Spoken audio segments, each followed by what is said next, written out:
তো হ্যালো বন্ধুরা, তো আমরা চলে এসেছি এখন নন্দগাঁওতে। তো এই যে দেখতে পাচ্ছ তোমরা, আমরা প্রবেশ করছি নন্দগাঁও, যেখানে শ্রীকৃষ্ণ বাড়ি ছিল। তো এই যে এইটা হচ্ছে, এই সামনে দেখতে পাচ্ছ এটা হচ্ছে মন্দির।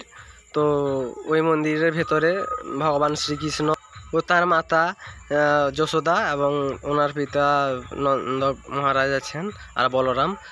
তো চলো, বেশি না বকে দেখতে থাকো তোমরা। আর এইটা অনেক উঁচুতে, মানে নিচ থেকে ঘরগুলো প্রচুর ছোট ছোট দেখো। বাঁদর এক্ষুনি চিনে নিয়ে যাবে।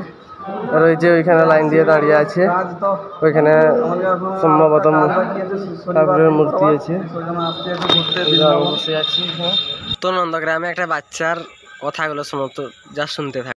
पियोगे तो खुल के जियोगे, दही का लस्सी मटके में चढ़ जाओगे झटके में। चित्रकूट के घाट पे हुआ क्रिकेट मैच, अंकल जी ने छक्का मारा, आंटी ने पकड़ लिया। नंदगांव मरसाना लस्सी पी के जाना, इरादे रोज बनते बनकर बिगड़ जाते। नंदगांव भैयाते जो नंदलाल बुलाते, चढ़ गया पहाड़ पर, चीटी हो गई दीवानी, काना के संग में रहती है रात दरवान। शीशी भरी गुलाब के पत्थर पर फोड़ दूं, किलो में लस्सी तो मैं अड्डे तक छोड़ दूं। नंदगांव मरसाना लस्सी पी के जाना, शीशी पोरी पत्थर पे, लस्सी पी लो छप्पर पे। नंदगांव की कोटरी और बाप बेटा हॉल, अब चल काकरा जो लस्सी पी को तो मारूंगा थपाड़ा मिला दूंगा दाढ़ों में, एक बार लस्सी पी लो भटकते फिरोगे पहाड़ों में। তো বাচ্চার কথাগুলো শুনলে মানে সত্যি বলতে ও লস্যি বিক্রি করছিল। তো আমরা বললাম, ভাই আরেকবার বল, আমরাও খাবো তাহলে লস্যি। তারপর সে বলতে শুরু করে দিল। তো কেমন